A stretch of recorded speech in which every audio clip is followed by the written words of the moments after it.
Hi everyone, and welcome to episode 29 of the Nikki Zuki Knits podcast. Today is Thursday, May 26th, 2016, and the first thing I would like to say is I'm very sorry that this is a week late. I just couldn't get it together to record last week, unfortunately. I don't know what it was. Well, I know part of what it was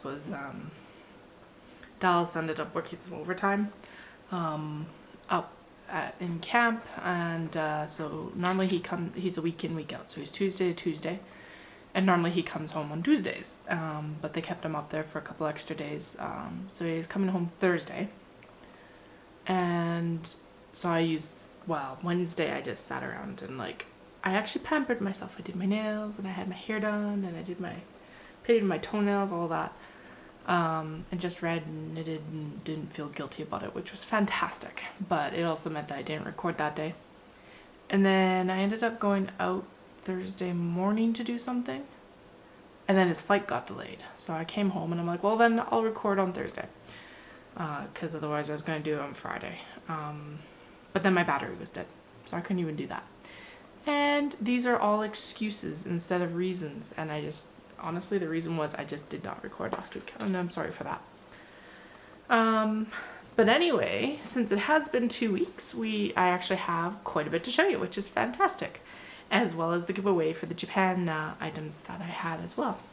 So, let's get on with it. The first thing I have is a hoe, and this has been set aside for Stash Dash, but Stash Dash is starting tonight, technically, starts at 12:01 Central Standard Time, and so that's 11:01 Mountain Time, so I can start casting off tonight to count for Stash Dash.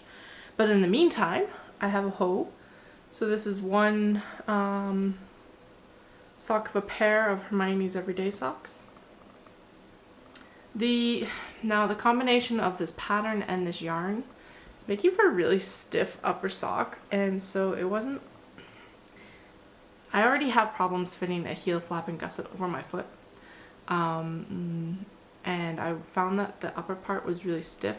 So what I did, and here's Dahlia, she's exploring, because I normally don't record out here, and I'll explain that in a few minutes, but anyway, so I made a fairly short cuff for me. Your foot length is supposed to be like the bottom of your hand up to the top of your middle finger before your heel, and generally that's what I follow for a cuff height. As you can see, it's probably 2-3 inches shorter than my normal cuff length, but that's okay. It's nice to have a variance of lengths. Because I have had difficulties with fitting a heel flap and gusset in the past, what I did was I knitted the heel flap and gusset. This is the modified one with the Hermione's Everyday Socks. It's a modified Eye of Partridge heel. Really comfy as far as I can tell, and it's got this really nice garter edge along here, which is really easy to pick up from. So what I did though to help, because it's always so tight across here for me, across my instep. I don't have a high instep, but it just doesn't fit very well in there, at least that I've experienced.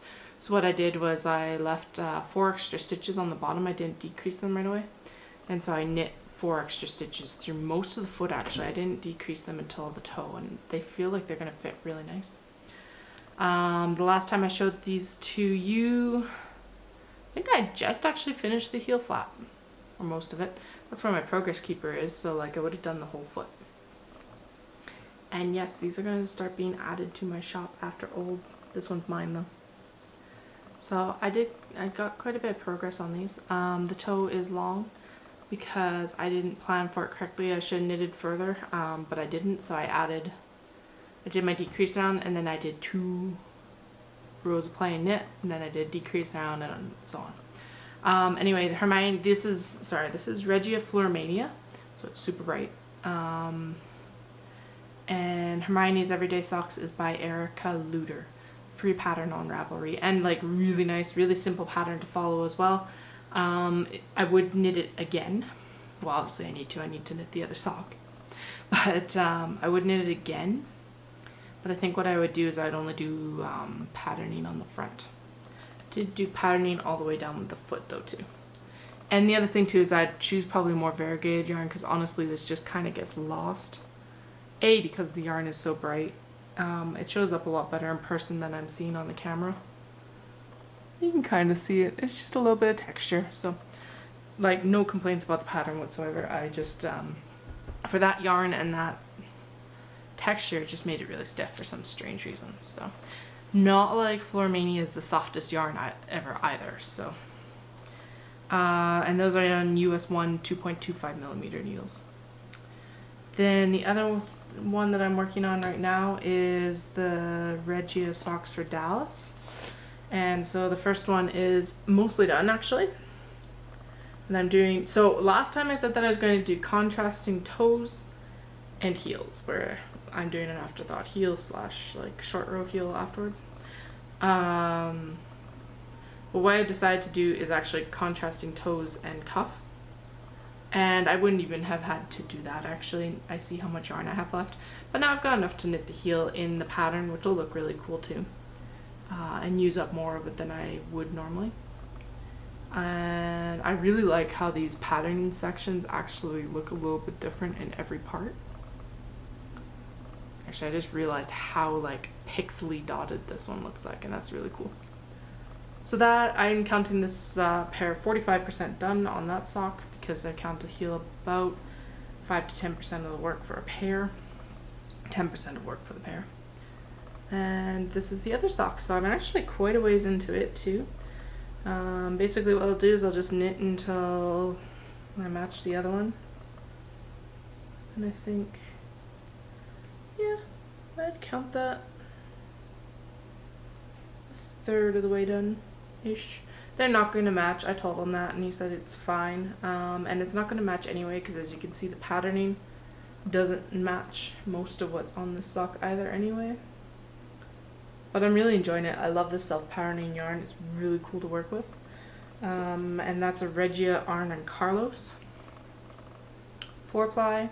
It's 459 yards, 420 meters, and 100 grams. I think it's a 75-25.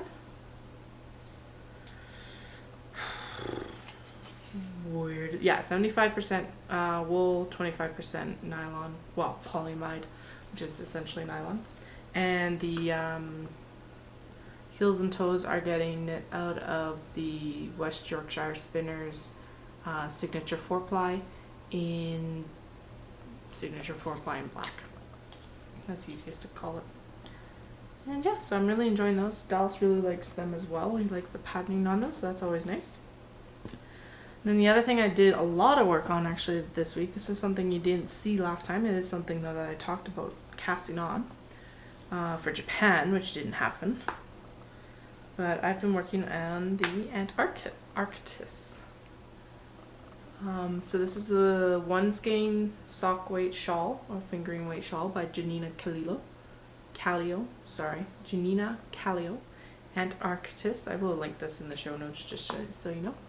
Very simple, garter stitch and mesh, and I'm using it to show off this yarn because this yarn is amazing. It's Joma Yarns Blingorama, which is an 84% merino, 16% stellina. It's got sparkle, people, like so much sparkle, like you can even see that on the camera. So fantastic. And the colorway name is Princess, and what I'm seeing from this is the scene in Tangled where when they're on the boat in the lake releasing the lanterns, which is super special to me because that's actually the song, like I walked down the aisle to an instrumental of At Last I See the Light. So that's what this is my At Last I See the Light shawl. Knit on Dallas socks are US 1 2.25 millimeter needles. Those are my go-to sock needles, and this is being knit on a US 6 4.0 millimeter needle. Knit on the bias. So it's just gonna be a nice little like around the neck shawlette. I still have a massive section to go. I've got another section of like mesh to go, and I think I am gonna block this quite a bit because I want it to be a nice light and airy shawl actually. And right now it's actually fairly dense, but I'm really enjoying how it's coming out. Yeah, not much else to say about that. Super easy knit, which is nice right now. So Okay, so those are all the whips that I had when I was talking to you last. The other things that I've pulled up for Stash Dash since finishing tonight is I pulled out my Snow White socks, and I've knit an afterthought heel on one of them. So it just actually needs one more row, I think, and then Kitchener. Nope, just Kitchener on that one, and then the other one needs to be. I need to put the heel in it too. Then I need to weave in all these ends. Finishing work is the bane of my existence some days. And then the other thing I pulled out is the Vivid blanket. And I have something to show you afterwards. This is a new product that I'm going to be adding.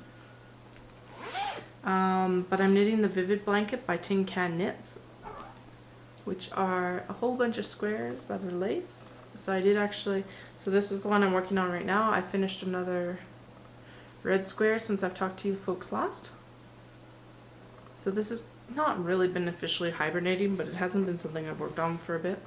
It's for my friend, she just had a son. So here, I'll show this one because the red doesn't really show the lace very well. Haven't blocked any of these. And it is out of Diamond Luxury Collection Pure Wool Superwash. It's 200 meters per 100 grams, and it's 100% superwash wool.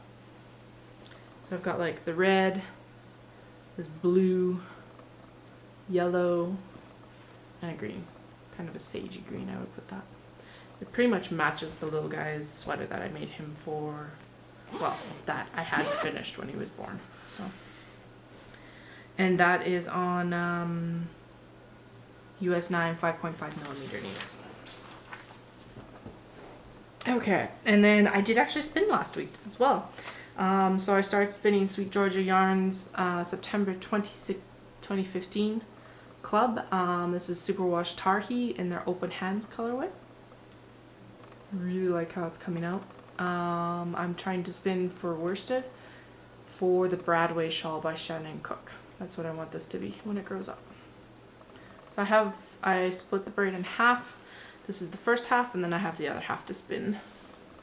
Well, hopefully this week at some point so I can ply it. Let's see, spinning. And then I'm going to spin some Romney and some Gotland that I got when I went to the Shuttleworks sale down in Okotoks. And those will be the neutral colors for the Bradway. Okay. So I have actually gotten a lot of reading done this week, surprisingly, because I have been going to the gym, and that's been what I've been doing when I've been at the gym, is reading and knitting. And so I finished The Translation of Love by Lynn Kutsukake. Yeah, not much to say about that one. I finished The Winner's Curse and The Winner's Crime by Marie Rukowski, and that is a young adult book, and I'm actually really enjoying it. It's a trilogy. I'm just waiting for the last book to come in. Older teen for sure. And then I also read the volume 1 of Solace the manga volume 1, which is written by Gail Carriger. As you all know, I read The Parasol Protectorate recently, and it's drawn and adapted by Rem, R-E-M, and I really enjoyed that too. I have volume 2 and 3 to read. Unfortunately, it doesn't seem like they've actually finished the series, so yeah, I'll have to keep my eyes out, but the last volume was published in like 2012, so I doubt that it's going to be finished, which is really annoying. They kind of followed it book for book, and they have 3 out of 5. So, I don't know. A couple things have moved from my reading to my read. I actually wrote my show notes up last week like I was going to record. But yeah, instead, now I'm actually recording this week. So whatever. You get more content actually this week this way. So that's good in some ways. And I was originally on a 2-week schedule anyway, so.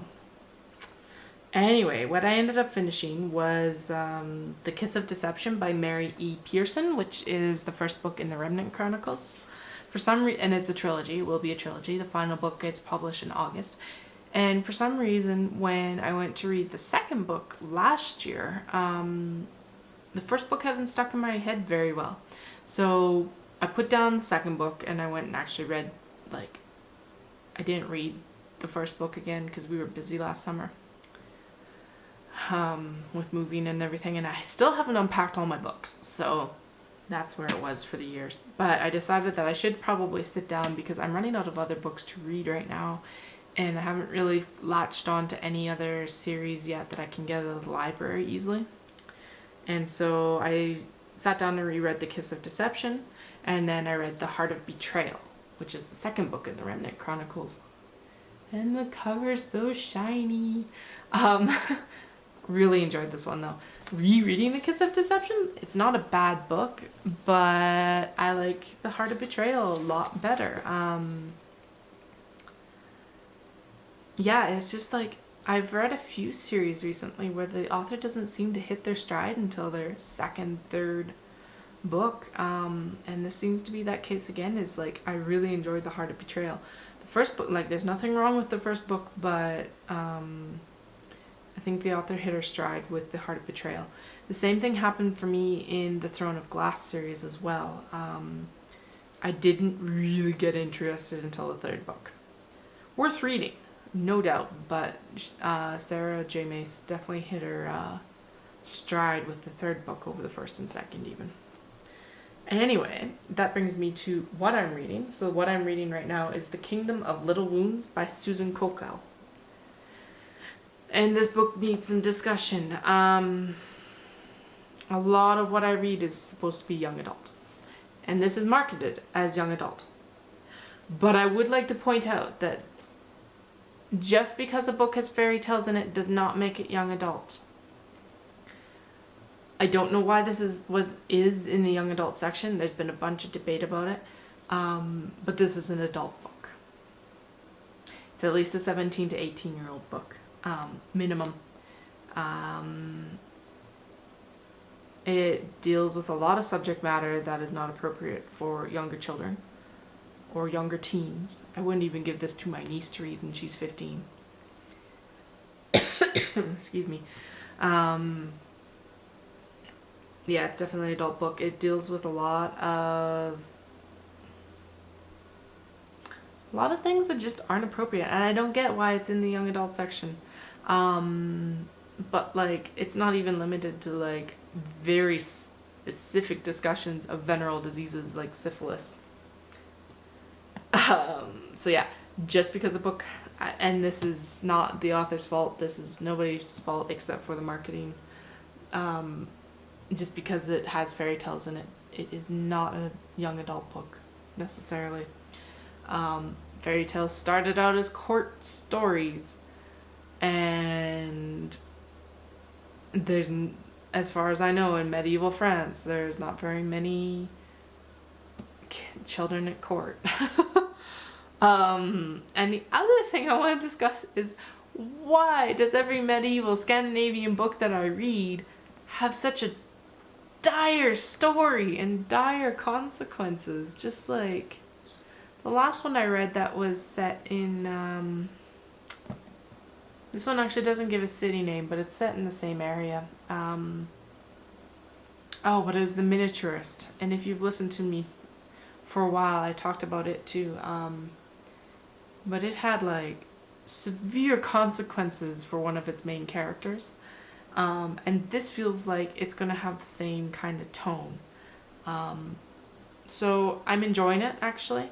It is not an easy read in that way, but it's well written. It has a really good breadth of characters, which is nice. And it's lush. It is, like, she's done a very good job. I just don't think it should be a young adult book or marketed towards young adults. It's definitely an adult book. So I'll let you know how it goes. I'm about a quarter of the way through, or a third, I think Goodreads said when I last updated it, 30%. What else happened? We haven't done much. Dallas, like I said earlier, worked the overtime, so he was only home for 4 days, and then we had a funeral to attend this weekend. It was May long weekend in Canada, but since it's Calgary, of course, it's rained and snowed and was kind of miserable all weekend. But that's okay. We actually stayed home, and he played Star Fox Zero, which I actually got him for his birthday. And I got a lot of work done on my shawl. That's where I knit most of the Antarctis. And I got a lot of bags pinned. And I'm actually sewing them right now. I've clipped a bunch of the corners to make the box edges, and actually that's what I'm doing right now is I'm having a break and recording the podcast because my hands were getting sore. And that's part of the reason why I'm out in the living room actually is it's brighter, so I actually can see some daylight. And my room is a disaster right now. There's bags everywhere, so I didn't really want to tidy it up. It's actually tidier out in the living room, or at least this part that you can see that I'm presenting to you right now on my couch. Yeah, so I've been knitting and reading and sewing and walking actually. I have been trying to hit my 10,000 steps every day. Yeah, and then so yeah, I guess the next thing is I'm actually okay. So there's a couple things. I have a show coming up in June 17th to 20th in Olds. And I will make sure all the information is up in the events thread in the Ravelry group about that. There will be a preview of all the bags and items that I take to Olds beforehand. I have to do the drawing for the Japan prize. I've got a couple things to show you, and yeah, so we'll go from there. So let's go with the things first. Then we'll do the Japan prize.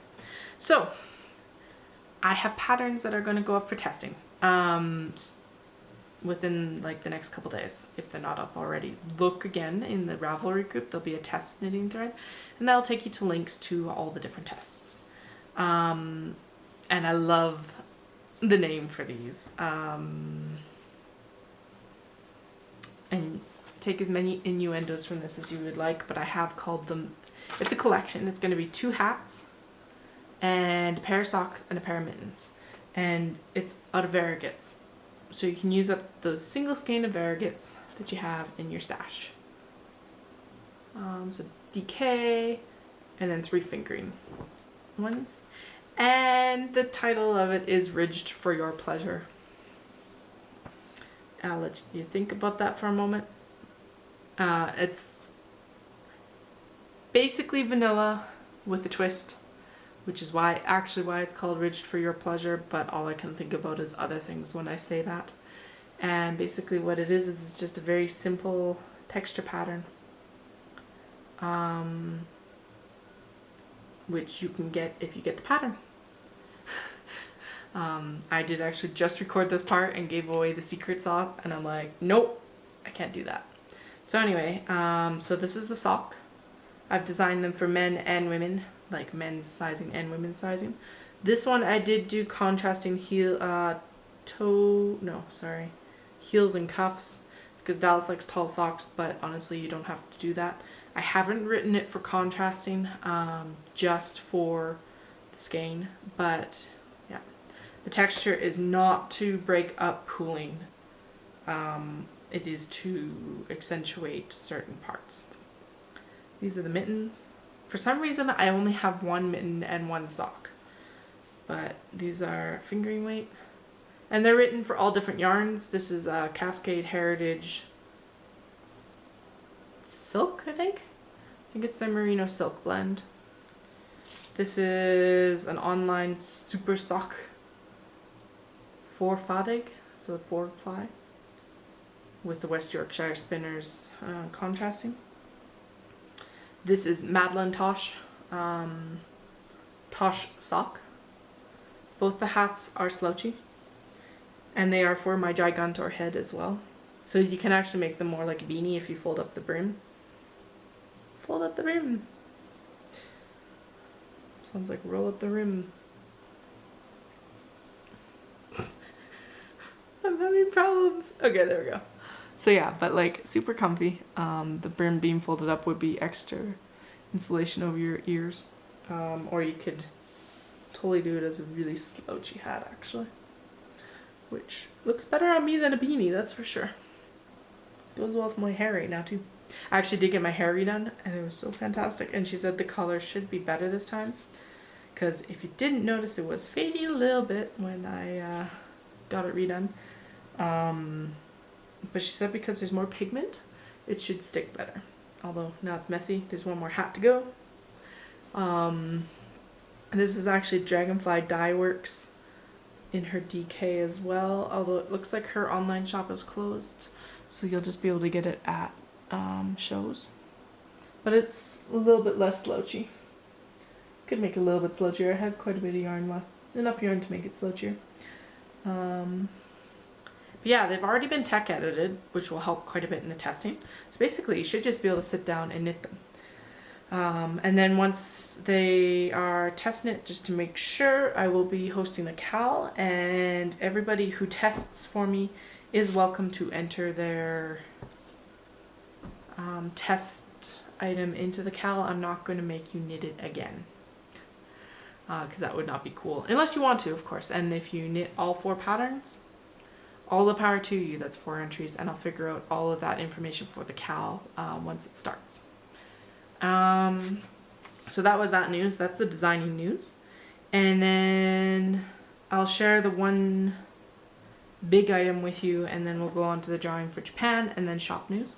So the big item is literally a big item. I am adding Gigantor bags, and that will be their title is Gigantor. Technically they're a blanket bag. This is actually holding all the yarn for the Vivid blanket right now. Had to test it out to make sure. So that's quite a few skeins of worsted, and the squares I've already finished.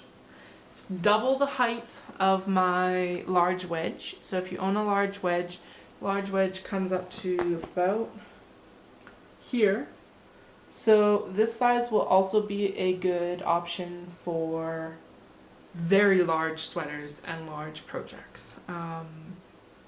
This is just the prototype, so there's a few things I'm changing. The ones that I make for sale will actually be, they will have more interfacing, and their handle will be a little bit larger because this one's kind of small. You can't really do much with that. I want it to at least be able to hang off your wrist if you need it to, but it'll still be this wide, like a nice width, so that you can actually get your hand in there. Well, it's quite nice right now. It's nice and sturdy. The zipper pull, like, or a tab at the other end to pull your zipper with, and yeah. So these will be debuted at Olds. None of these will be going in the shop this week, and I'll probably only have about a half dozen of them or so, because they eat fabric like it's cake, or drink it like it's water. I don't know. They use a lot of fabric and interfacing, but I like them. I love how big they are. So let's actually do the drawing for the Japan brooch and page markers.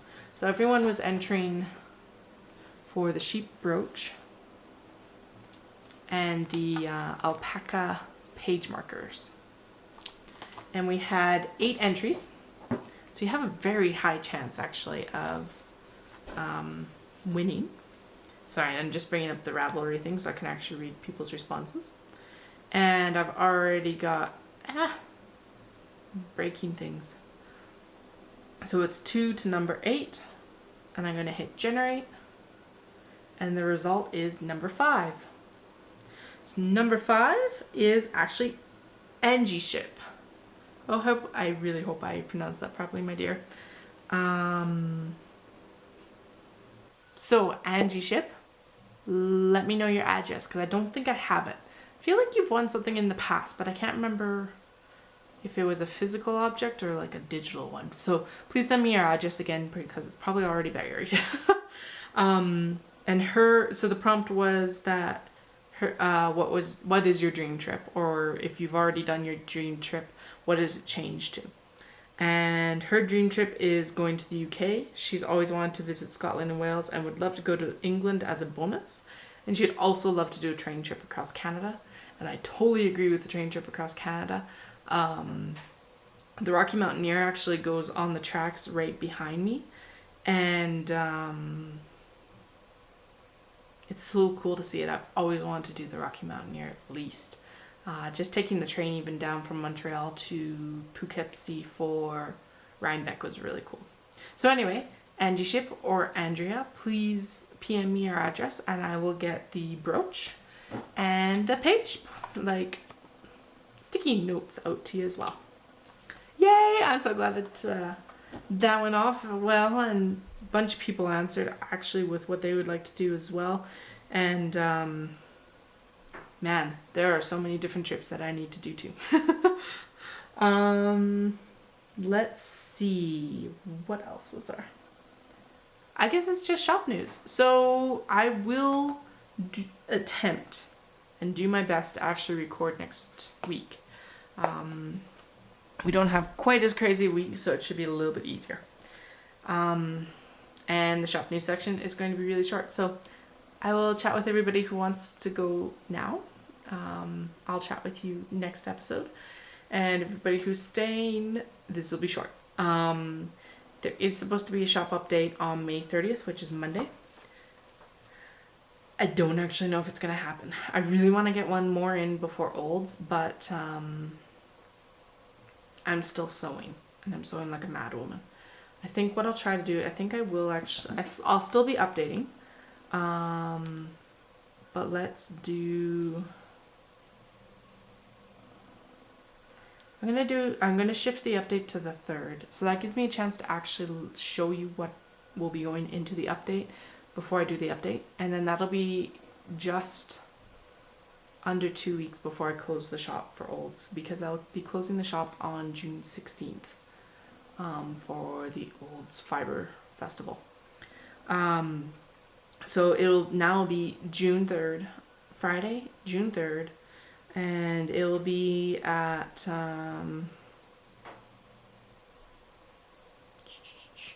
11 a.m. Mountain Daylight Time. So that will be translated obviously to your time zone as well. Honestly, that's all I have to say. I'm going to go up and edit this and get the test stuff posted. Blah, blah, blah. The test. The socks and hats and the mittens up for testing. And then I'm going to go back to sewing because that's what I need to do. So I hope you guys all have a good week, and I will chat with you all next episode. Thanks so much and have an awesome day. Bye.